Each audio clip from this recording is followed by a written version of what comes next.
Hi guys, I am AJ, co-owner of 111 Designs with my two sisters, Christine and Cindy, where we hand make and design a bunch of goodies with the intention of making your life a little more enjoyable. Today, I am going to be showing you guys exactly how I make our scrunchies. So these are what our scrunchies look like. This is actually our Stella scrunchie, and this one is our Cleo. I like my scrunchies big and chunky, but you can change it and you can adjust it however you want. We'll go into that later. So all of our scrunchies are handmade using clearanced out, dead stock, remnant, or last chance fabrics that I find. It's one of the ways that I like to be sustainable when making sure that those fabrics don't end up in landfills. That also means that our scrunchies are usually limited time. They only have a limited run of how many scrunchies I can actually get out of the fabric that I have, unless I miraculously find that same fabric again at some point in time. It's not coming back, which is really cool because that means that I'm always using new fabrics and I have an excuse to shop for fabrics. Ironically, I started making scrunchies when I had shaved my head, so I was bald and not able to use any of my scrunchies. My first scrunchie was actually made using like scrap t-shirt fabric that I had. I made it into a scrunchie for my mom for her birthday, I think it was. My sisters thought it was so cute and I really liked making it, and so that's how it turned into us adding them into the shop. So I'm gonna pull out some of my tools and my fabric, and then we'll get to making.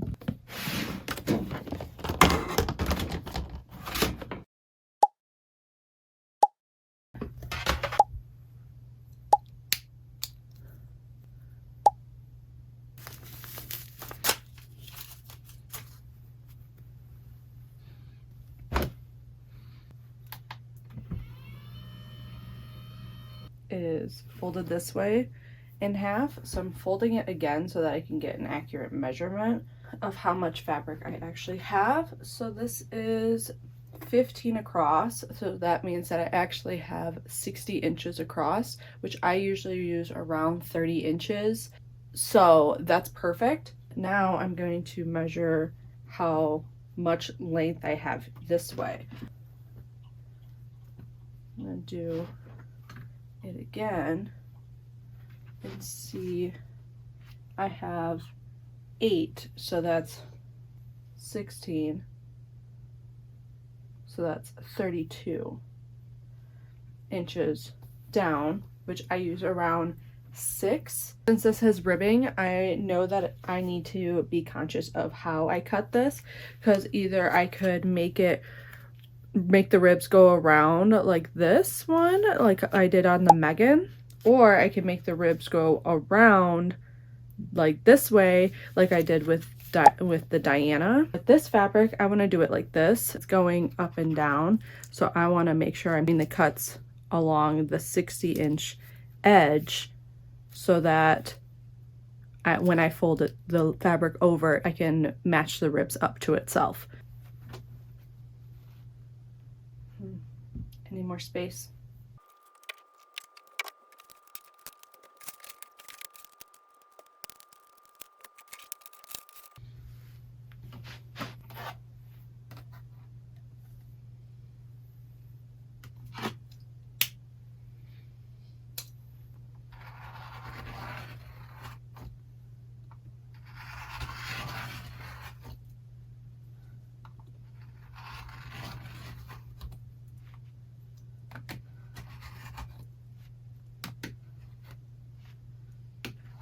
So I did 6 inches this way, and then this I know is 60 inches across, and I only need 30.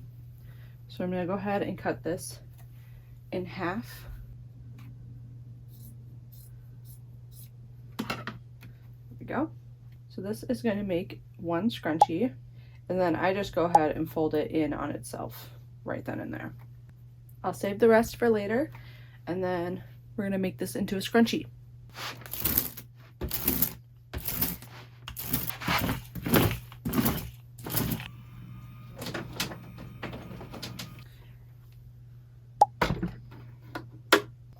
Actually use a scrap scrunchie that I made using scrap fabric from our JoJo scrunchie, and I use this to hold my wires together for my foot pedal. need to choose my thread, and this thread matches perfectly, so we're going to use this one. And I think I have some on a bobbin already, so I don't need to load the bobbin. And I need to unload the thread that I did have in here. I'm going to go ahead and give it a little brush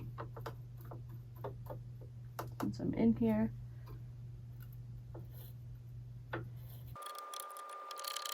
She probably needs a good deep clean, but that's for another day. I'm gonna go ahead and load this baby up.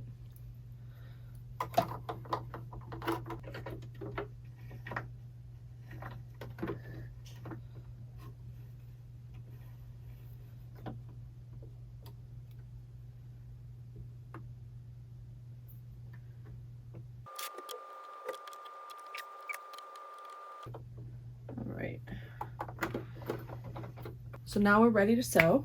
And I just have it set to a straight stitch and 4. Now I'm going to do the first seam. This is the right side up. I'm going to fold it in half and make the seams or the edges meet.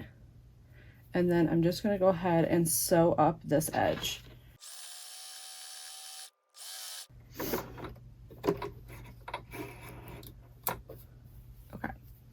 I'm gonna go ahead and trim my threads. So now that I have this first seam sewed up, this is in a circle. So what I'm gonna do is gonna go ahead and just fold this. I'm making the ribs match up as best as I can on here. I'm gonna go with that. I'm gonna fold this in, and then I'm gonna flip this upside down. I'm gonna fold this side inwards like a little burrito so that it's kind of out of the way. Sometimes if it's thicker fabric, I'll fold an extra one. And then I'm going to fold it and make sure that my seam that I just sewed is matching up right there. The seam is here. I'm going to go ahead a little bit before it and start sewing there. And then I'm going to go all the way around. As I'm going, I'm just making sure that the rolled up fabric that I have is kind of just out of the way, and I'm only sewing this edge to this edge. My needle is down, so I know it will hold the fabric here. And since I'm at the end, I'm going to go ahead and grab the fabric from inside of the little burrito, and I'm going to pull it out.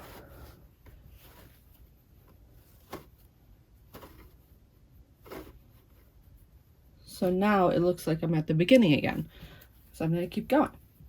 Again, I'm going to make sure that this is inside and out of the way, and I'm just going to keep sewing the edges.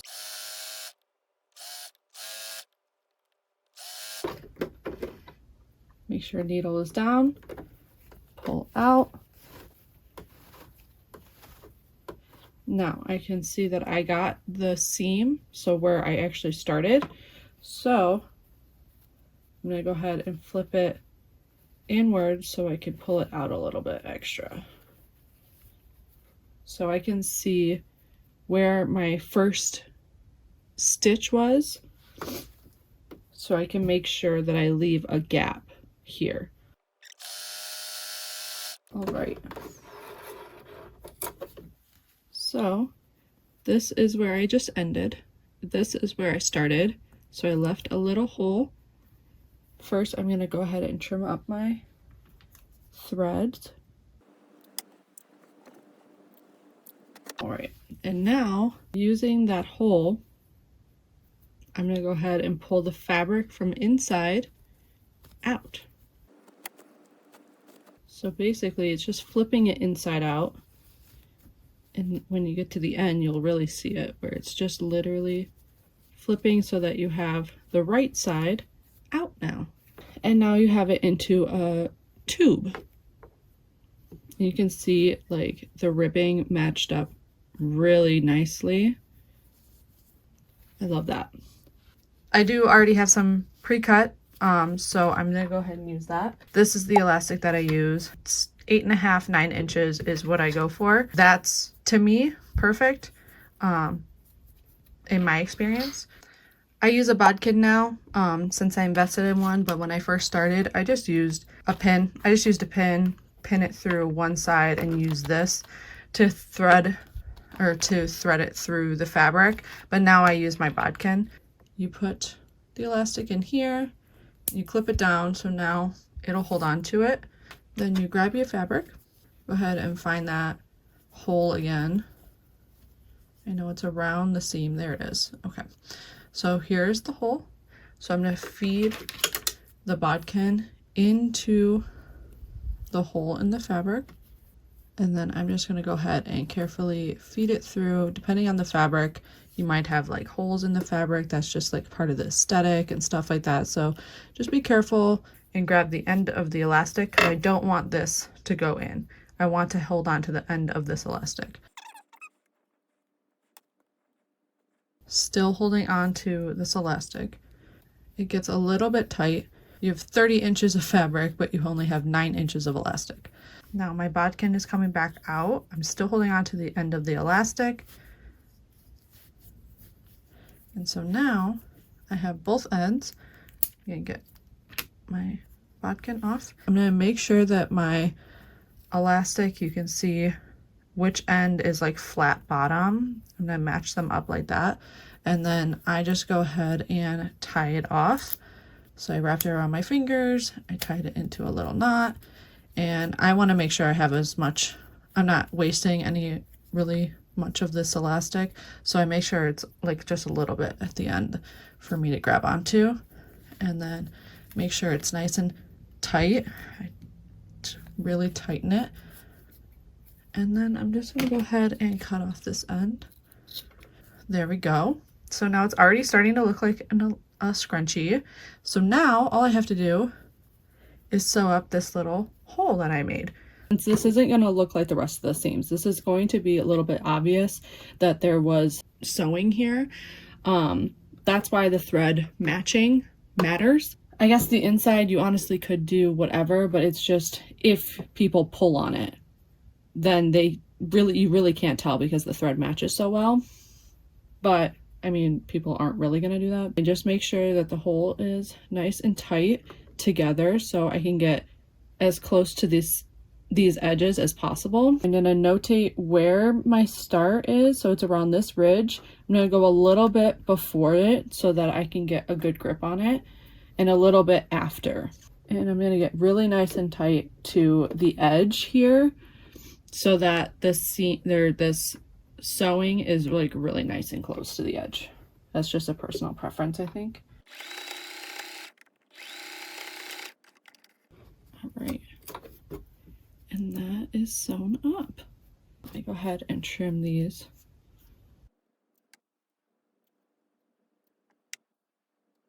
All right, so now it's all sewn up. And honestly, once you kind of floof your scrunchie up, you can't even really tell where the seam was. And it helps that we matched our thread. And that is a scrunchie.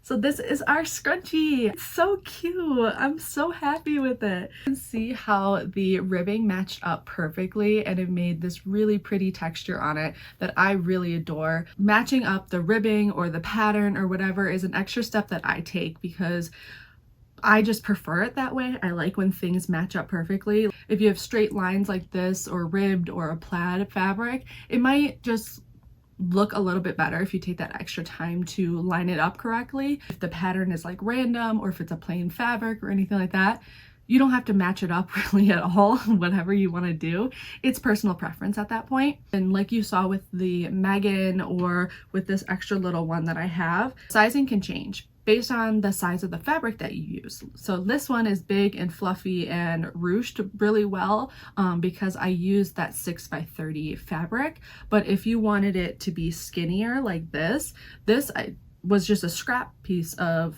the scrunchie fabric. So I think it was like maybe like an inch or two or something. So it made it really tiny, really tight together. It was kind of a pain in the butt to sew because it was so tight together, but it is really cute. So if you want to make it like thicker or smaller, you just take that 6 inches and you can make it into whatever size that you want. So like this one is super tiny because it was a thin piece of fabric.